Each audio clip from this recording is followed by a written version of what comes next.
پیغمبر صلی الله علیه وسلم نا عبدالله ابن عمر رضی الله عنهما یو پیر تپوس وکړو او دا حدیث په صحیح الترغیب کې شته صحیح سند والا دی ویا نبی الله من خیر الناس اې د الله پیغمبره په دې خلکو کې غوره خلک او غوره انسان او غوره شخص هغه څوک دی پیغمبر صلی الله علیه وسلم وتی ذو القلب المخموم واللسان الصادق هغه انسان چې زړه صفای زړه د ګناهونو نه پاکي زړه الله ته رجوع کوونکی او د رښتینی جبې خاوني دا سړی چې دی د په خلکو کې غوره انسان دی نو که تاسو دا غواړئ چې په غوره خلکو کې راشئ نو جبه به کومه ساتئ رښتینی جبه چې پرې جبه باندې دروغ رانه شي دې باب کې یو بل حدیث وی مګر که حدیثونه ما ځان ته راجمع کړي هم ډېرو خو وخت لږ دی نو صرف یو بل حدیث ته وایم دا حدیث امام طبراني رحمه الله راوړی دی په هغې کې دا دي چې صحابه کرامو یو پیر د پیغمبر صلی الله علیه وسلم په خوا کې هغوی ناست صحابه کرام نو پیغمبر صلی الله علیه وسلم د اودس د اوبه راوغوښتې د چاردام دپاره اوبه راوغوښتې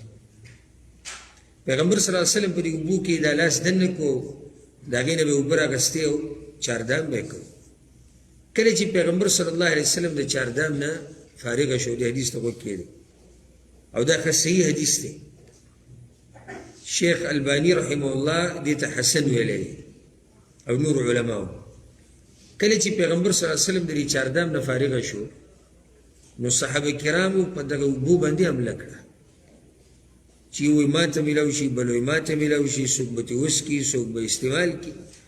ځکه چې دې کې برکت دی پیغمبر صلی الله علیه وسلم په ګیلاسونه والي دي پیغمبر صلی الله علیه وسلم چې صحابه کرام ولیدو چې دوی په دې اوبو باندې راپړ شو وایي ما حملکم علی ما فعلتم د څه د لاسه تاسو دا کار کوئ ولې څه چل دی هغه ورته حب الله ورسوله د الله سبحانه وتعالی سره د محبت او د پیغمبر صلی الله علیه وسلم سره د محبت د لاسه دا کار کوئ اوس ګوره پیغمبر صلی الله علیه وسلم ورته فإن أحببتم أن يحبكم الله ورسوله که تاسو دا غواړئ چې الله تاسو سره محبت وکړي او د الله پیغمبر صلی الله علیه وسلم تاسو سره محبت وکړي وګوته کېدی دا خو موږ ټول غواړو موږ ټول غواړو چې الله موږ سره محبت وکړي موږ ټول غواړو چې پیغمبر صلی الله علیه وسلم موږ سره محبت وکړي نو پیغمبر صلی الله علیه وسلم طریقه ښیي فأدوا إذا اؤتمنتم واصدقوا إذا حدثتم وأحسنوا جوار من جاوركم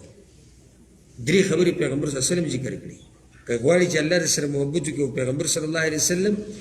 نو چې څوک د سره امانت کړي په کې به خیانت نه کوي او چې کله خبره کوي نو رښتیا به وي او د ګاونډي سره به ښه کوي دا درې کارونه چې کول الله به سره محبت کوي